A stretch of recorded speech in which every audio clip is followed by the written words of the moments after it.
Welcome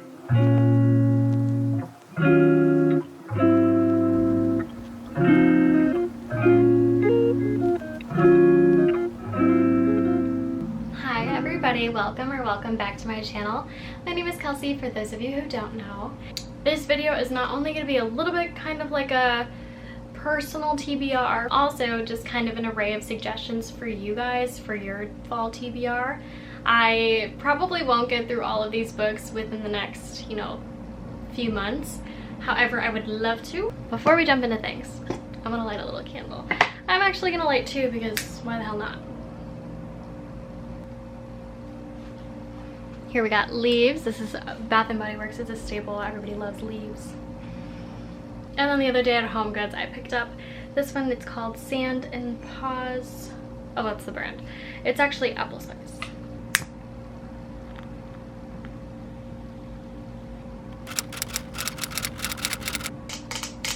Grab yourself a little drinky drink, and let's finally get started for real this time. Here are the physical books I'm going to be talking about today. And then I've got a couple that I am going to recommend on my Kindle as well. Look how pretty my Kindle is. She's so beautiful. She's very beautiful to me. And then for reference, I've got my Notion page pulled up because I like can't do anything without writing things down. I can't function. The first book that is on my radar this fall that has been unreleased is Intermezzo by Sally Rooney. So this book has kind of a theme of chess going on, hence the cover, which the cover is beautiful. I will be buying this as a physical copy because I already know, well, I have a feeling I'm really gonna like it. So the release date for this one is gonna be September 24th. I'm debating pre-ordering it on Amazon right now, or if I just want to go into a Barnes and grab it, I don't know. I don't know what the vibes are yet. But for background, it's about two grieving brothers and the people they love. This is a new interlude, a period of desire, despair, and possibility. A chance to find out how much one life might hold inside itself without breaking. So it intertwines with all of these very serious themes along with chess. So I'm very curious to kind of see how that plays along. The second book that is releasing tomorrow, September 3rd, is Blue Sisters by Coco Mellors. Both of these books, the one by Sally Rooney and the one by Coco Mellors, is going to be very anticipated reads of this particular month, but of fall in general. So I'm very excited.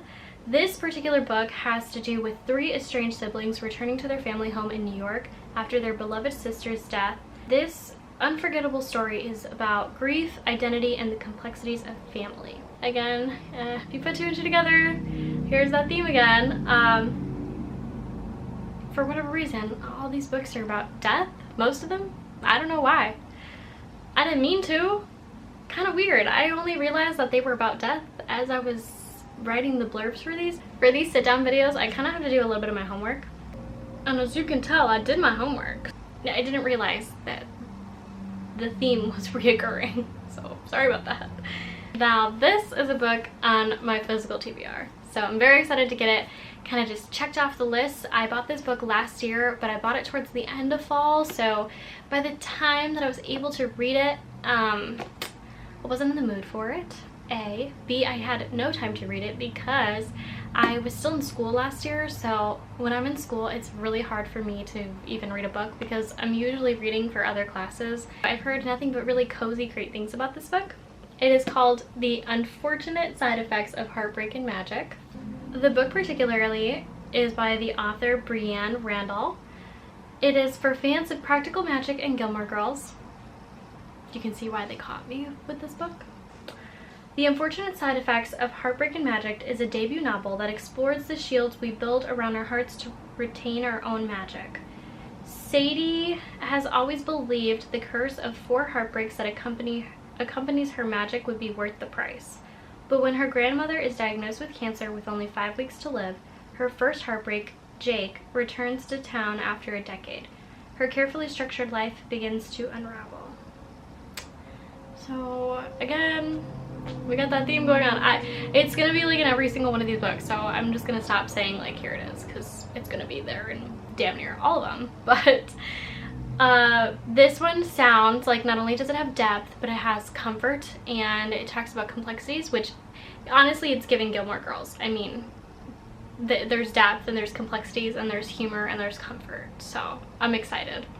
Another book that I've had on my radar since last year as well, same story, is Ravenfall. I'm very excited about this one. I believe this one's also a fantasy book too, which fall is giving fantasy. This particular book is by Kalyn Josephson. Josephson. I don't know why that feels like a tongue twister, but I don't know why. The little blurb behind it is, every generation uses their abilities to run the Ravenfall Inn, a sprawling magical B&B at the crossroads of the human world and the other world. It's hard to contribute when your only power is foreseeing death. So when 14-year-old Colin Pierce arrives at Ravenfall searching for his older brother and the supernatural creature who killed their parents, Anna jumps at the chance to help. So as you can see, there's a conflict, and Anna already has a conflict going on, so she's trying to almost redeem herself. It also sounds like this is very community and cozy fall in related. I'm excited. Where's the, oh, and this series particularly you're actually sitting on, so I'm gonna pull the Kindle version. This is the Cruel Prince book, and I have the actual entire book series, so I have a physical copy of all of these books, and I thought I had the Kindle version of all the books, but it looks like I only have the first two. But it's kind of cool that I have both because I love reading physical books. But for example, I tend to go to the city a lot, so whenever I'm in the city and if I take the train that day, I kind of hate bringing a big book. It's kind of nice and convenient that I could have it in my Kindle.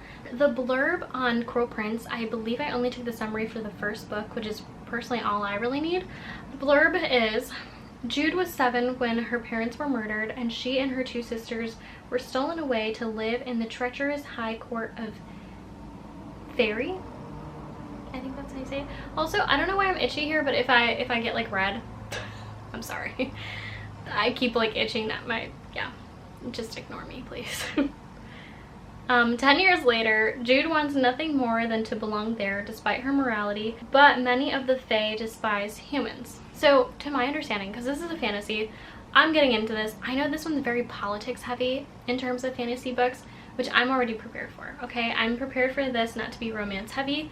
I know that there is a romance in it, but it's not romance heavy. So if you are looking for a romantasy, this is probably not the series for you, because this one has definitely more to deal with like the world building and all of that. I've heard nothing but amazing things about this series.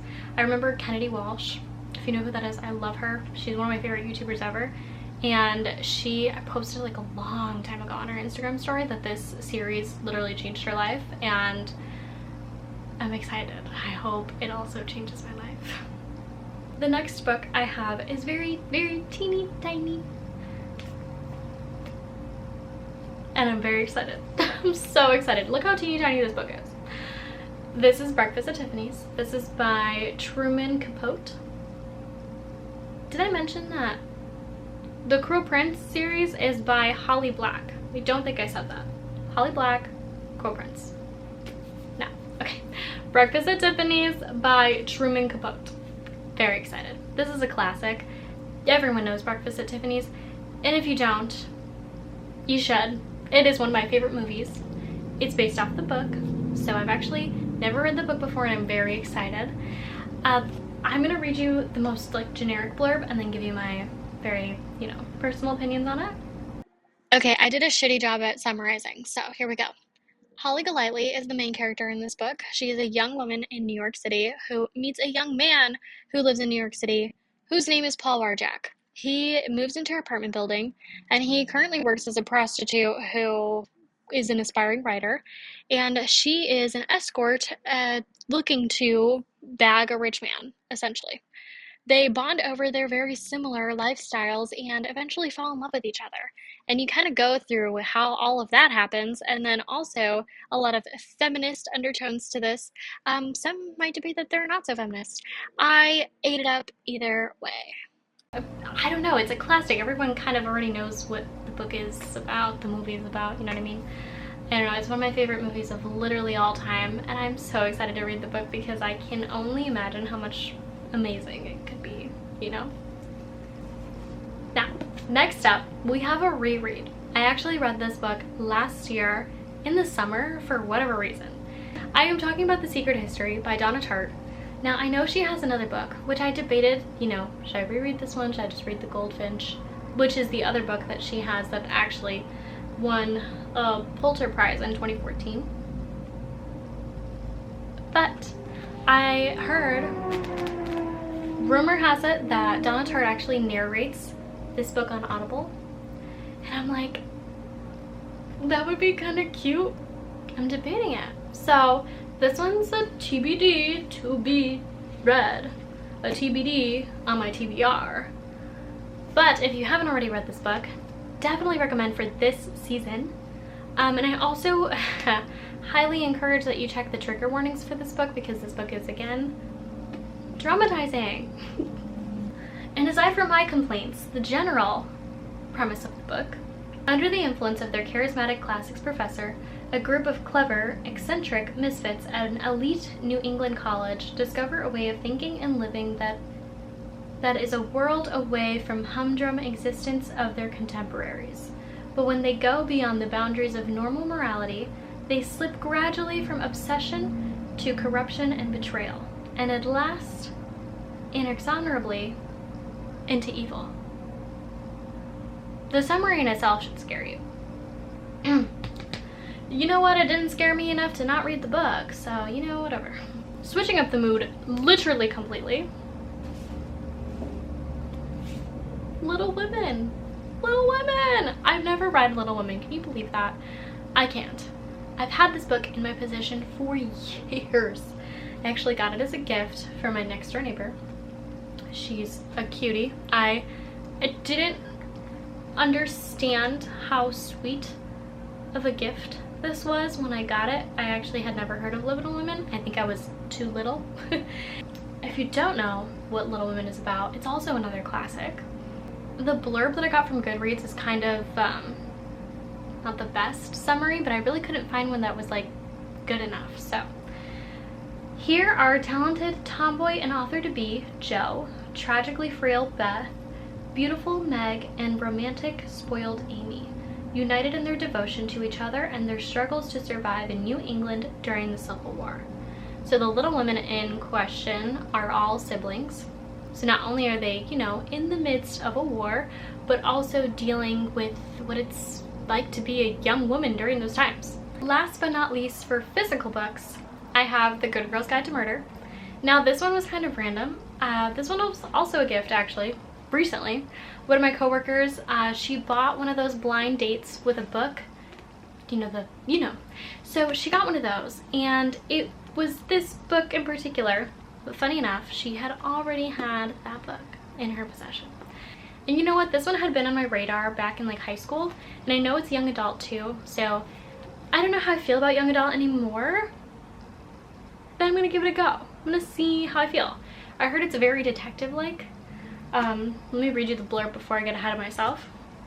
Everyone in Fairview knows this story. Pretty and popular high school senior Andy Bell was murdered by her boyfriend, Sal Singh, who then killed himself. It was all anyone could talk about.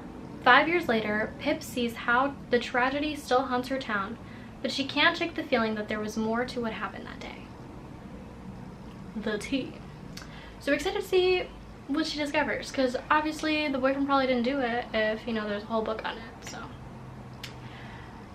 Now, for books on the Kindle, first one, which I know y'all gonna be excited about this one because I have heard, you know, nothing but amazing things about this particular story. Yes, I know. I'm gonna read The Song of Achilles. Well, I might. I probably will. The Song of Achilles. So, I was looking around for blurbs. This is a Greek mythology book, for those of you who don't already know from the title.